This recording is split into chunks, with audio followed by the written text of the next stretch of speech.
Welcome back to the morning show here on Arise News. Joining us now is our sports analyst, Aron Akerejola, to tell us all about Russia 2018. Why are you smiling, first of all? Because you were trying to correct me before. No, so let's just jump right into it. Okay. This provisional list, I saw that it's a 30-man squad. It's a 30-man list. Yeah. But I believe I saw like a 23-man list from Brazil or so. You're entitled to do what you want to do with the squad. It's still a provisional list. You can still delete, permit me to use the word. You can still say, okay, this guy is not good enough. I'm taking him off. Right. This guy is who I want. I can bring him back in. So it's still, you can say chop and change, so to speak. So provisional, what now determins the actual what's the list? criteria for even, what do you think the manager's actually thinking when they're because we're looking at current form, this season has just been concluded for most people. So those that have been able to make the cuts, that have actually impressed with their club and actually now fit into their system of play, will be the ones chosen. Right. Because, for example, there's this young boy, did well for Portugal, and he was 18 then. Okay. He took the world by storm, Renato Sanchez. Okay, played for Bayern Munich, went to Swansea in the EPL, but he hadn't been able to sparkle, so to speak. And his manager said, we're leaving him out. Okay, so it's not just about age. No, so it's all about what can you give to the squad. Right. And you might even not be playing for your club side, but if you can actually deliver for the squad and you actually fit into the coach's game plan and his future and what he thinks will be right for him at the World Cup, certainly you just bring you in and say, come and have a nice time with us. I wonder what the magic formula really is, though. If there's one. Yeah, because I just think there's a magic formula. How do you just select the people that I guess you watch them train together as well. It's technical, very technical.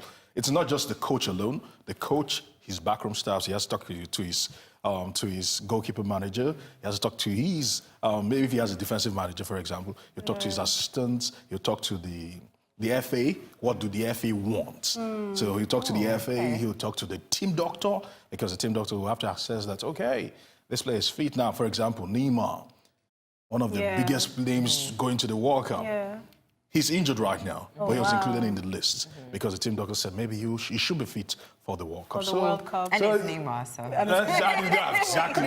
If Neymar is even injured, they can still take him to the World Cup. So who are the stars on our list right now? Who are the people that we know that definitely Of course, it's all the Mikel Obis of this world, the Alexander Iwobis of this world, Ian Achor, then... Don't forget, Wilfred Ndidi. Those are the names that you're sure that no matter what happens, we're still not sure of the goalkeepers, but we'd have to make do with what we have. Those goalkeepers are very important. I cannot emphasize because you know when you're about to have that high blood pressure. But when you're about to have high blood pressure, when you see the ball going towards that goal and that goalkeeper, you're not confident in him. You might as well just wrap it up. Yes, definitely. He's passionate about the goalkeeper. But okay, so we're talking earlier about some major challenges that national teams have faced, especially African national teams have faced over like different sporting events and tournaments, all of that. And a major one was them not being paid. It's all about the pay. It's all about the Benjamins. They claim, in my own opinion, is misguided. Because they say, that we play, why should we get...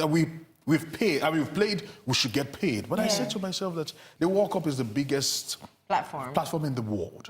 Please go and showcase yourself, sell yourself. And whatever the national team will pay you will be a drop in the ocean if you make a big move. I mean, it's almost like their job, though. But again, it's always about looking at the bigger picture.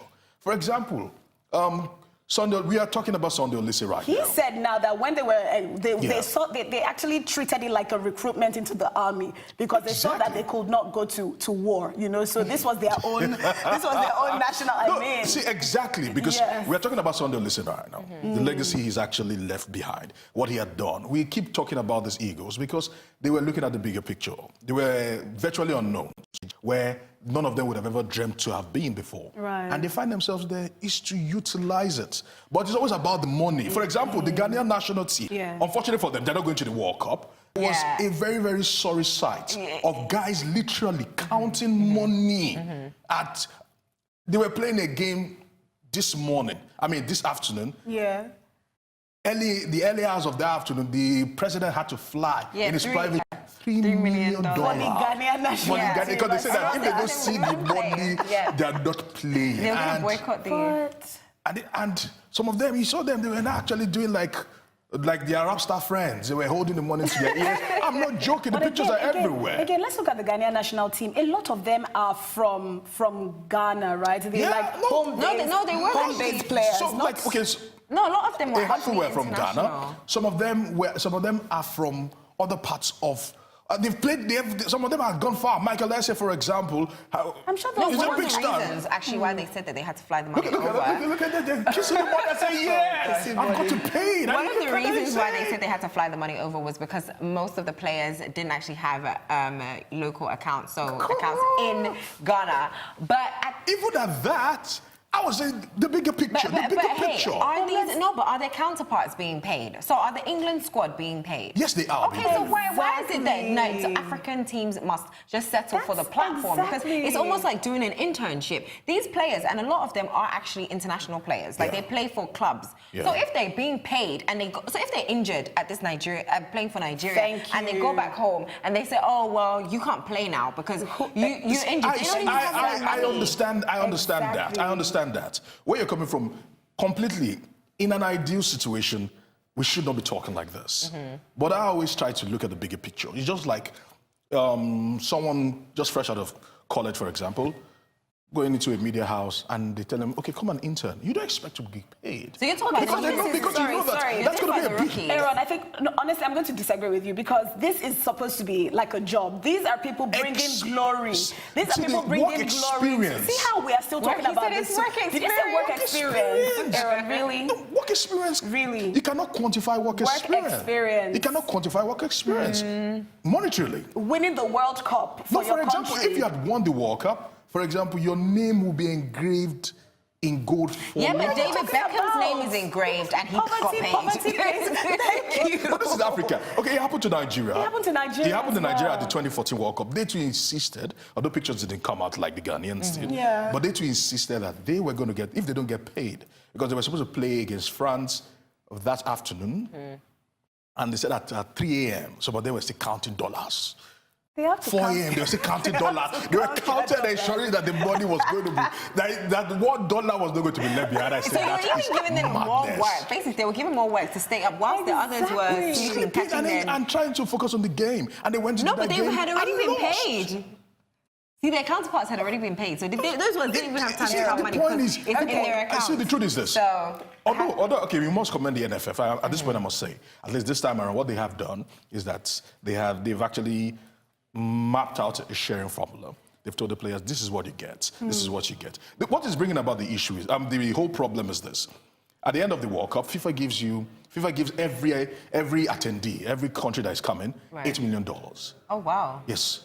It's a whole lot. It's a whole lot. So everybody's saying that I'm the one working for the money. I should get a piece of that pie. But I'm saying that if it's going to affect the job, remember, as they always say, keep first things first. First things first.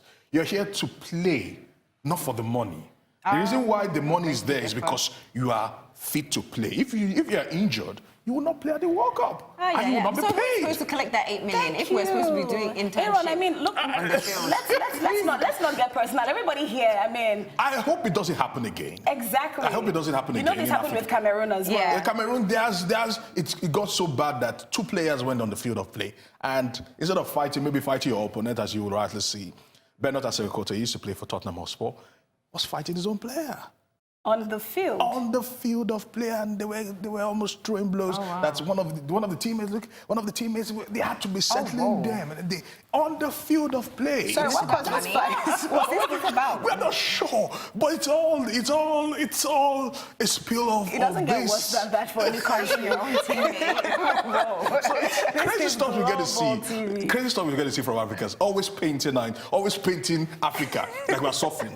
I'm not suffering. Yeah, but then you're pushing the narrative that we should work for free. I'm not a lazy Nigerian youth. I'm not suffering. Aaron, yeah.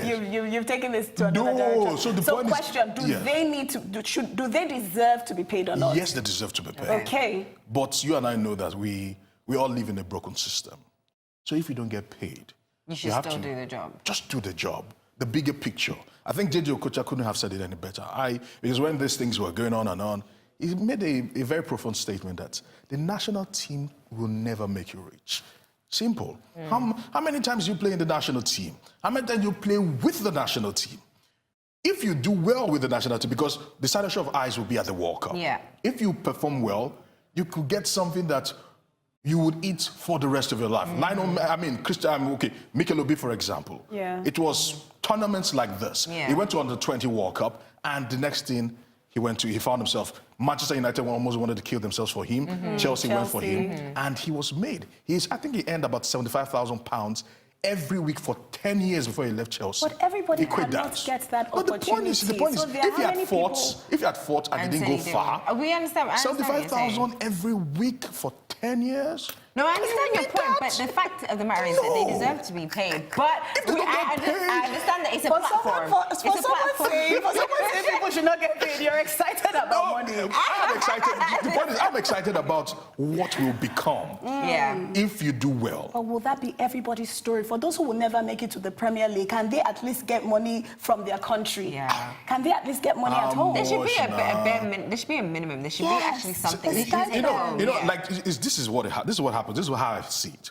For example, if you go to Harvard, anywhere you go to, you always want to rub it in people's faces that I've been to Harvard. Yeah, but did you not pay to the just exactly. Harvard won't give it to you for free. No, of course, that's what I'm saying, that you have been to the World Cup. Anytime any club wants to deal with you, they deal with you as a World Cup player. All right. So let's move on now. So how do we prevent this, from happening? All the African countries, and let's even talk about Nigeria now. What do you think the Nigerian government, the NFF, what do you think all of them should put in place now to prevent us from embarrassing ourselves? I must actually, although he's not loved at home, I must commend the Nigeria Football Federation's president, Amaju Pinnick, because he went to CAF, that's the ruling body in Africa, and told them that, go and tell FIFA that since these problems have been happening, FIFA, after all, it is our money. We don't have to wait till after the World Cup to give it to us. Give us part of it. Let us share for these players. Let us use it to bankroll the tournament so that everybody's happy. We go to the... Don't they have their own budget? Why don't they have their own budget? So we're still back to aid. So even in the football, we're still back to asking for aid from developed countries. No, it's not like that. But at least it's a step in the right direction. And I think FIFA has done that. FIFA has actually given So is part it of the money. This is motivation money to motivate the players? Yes, a little something to actually grease your arm. But we need to find a way to generate our own funds. What's the NFF doing to make money? No, now, I think, finally, to wrap it up concerning that one, I think they've done quite a number of, they've done a good job because according to feelers I hear, they want to be self-sustaining. So they've been able, I think they're claiming that they are targeting $25 million, and they've been able to raise about 15. Okay. So going to the World Cup this time around, everybody should be happy, but it's still Nigeria. Well, you'll let us know because you'll be there, so you can get expressions directly. I hope I get paid too. Paid to do what? Aaron, you should be going for an internship. You don't need to get paid. Exactly. It's a platform as an intern. It's a platform for you. You can say you imported from Russia 2018. Exactly. Why should you get paid? You should pay for your own accommodation and flights. No, we're talking about players. I'm not talking about myself. Wow, Aaron. These people that are actually the reason for you going.